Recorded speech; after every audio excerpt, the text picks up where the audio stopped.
100 feet down, inside a shipwreck on the floor of the Atlantic, a diver is collecting the dead. 10 bodies so far. The ship sank 3 days ago. No one survives 3 days. Then his torch catches something in the dark. A hand. He reaches for it. Body number 11. And the hand grabs him back. This is the true story of the man they found alive at the bottom of the ocean. May 26th, 2013. 4:30 in the morning, 20 miles off the coast of Nigeria. Harrison Okene is 29, a ship's cook on a tugboat called the Jascon 4, 12 men aboard, working next to an oil platform in pirate waters.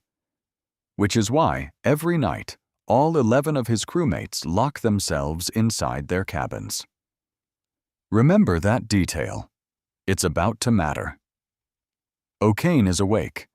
He's in the bathroom, the most ordinary place on the ship, and the only reason he's about to live.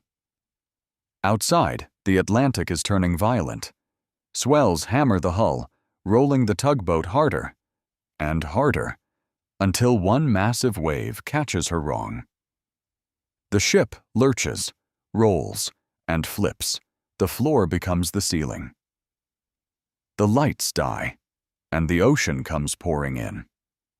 11 men wake up upside down, in total darkness. Behind doors, they locked themselves. The water finds them before they can find their keys. Okene is ripped through a flooding corridor by black water, swept past his only exit, and slammed into a tiny bathroom deep inside the ship. And then, the whole world drops, 100 feet straight down. The Jascon 4 hits the seabed, upside down. Silence.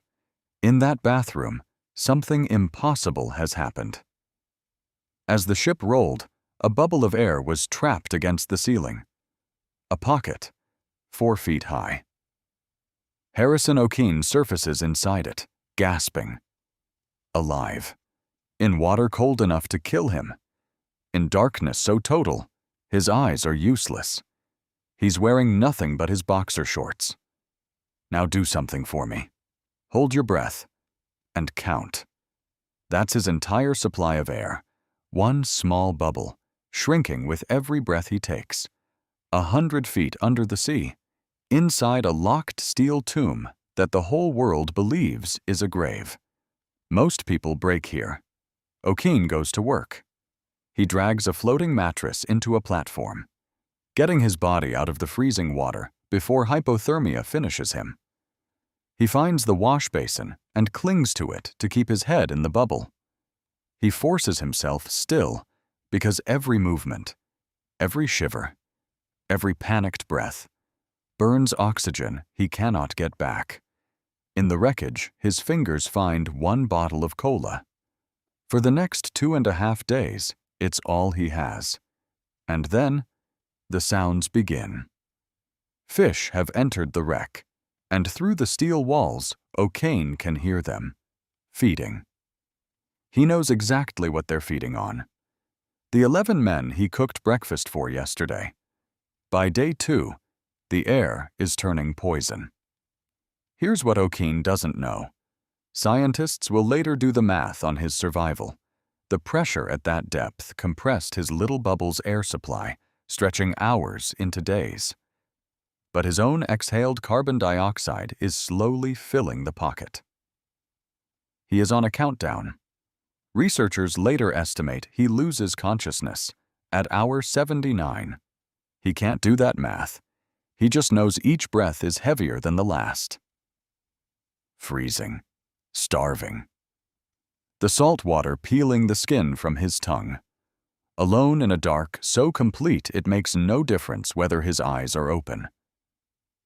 He has one thing left. Before the voyage, his wife texted him a psalm. Now, in the blackness, he says it, over and over. "Oh God, by your name, oh save me." 100 times, he says it, not because he's sure anyone is listening, because it's the only thing in this tomb. He still controls. And then, at hour 60, Okene hears something new, a hammering sound, somewhere in the wreck. Something is coming through the ship. It's a diver, but he isn't searching for survivors. Nobody is. A Dutch dive team has been sent down for one job: recover the bodies. 10 are already on the surface.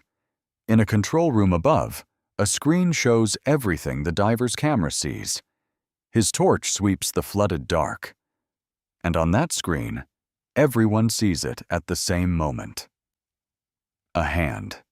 Body number 11. That's all it can be. The diver reaches out, and the hand closes around his. The control room recoils from the screen. The diver's shout tears through the comms. And then the words Okene will never forget hearing through the water. There's a survivor. He's alive. 60 hours. The sole survivor of 12. But here's the twist most versions never tell you. They can't take him up. 3 days of pressure has saturated his blood with gas, surface now, and that gas boils in his veins. The rescue itself would kill him in minutes, so they seal Harrison Okene inside a decompression chamber. For another 60 hours, he has to survive his own rescue. And he does. So what saved him? Luck built the air pocket. But luck didn't build the platform. Luck didn't ration the breathing, or find the bottle, or say the words. When Okene couldn't control anything, not the ship, not the ocean, not the odds, he commanded the one territory left, his next decision. One small, controllable action after another, for 60 hours. That's the discipline of survival. Shrink your focus to the one thing you can still do. Do it. Then find the next one. And the man who swore he'd never touch the sea again? Years later, he retrains as a professional diver. He goes back down, on his own terms. But in 1972, high in the Andes Mountains, 16 young men survive a plane crash, only to face a choice so disturbing, the world still argues about it today. That story is on your screen right now.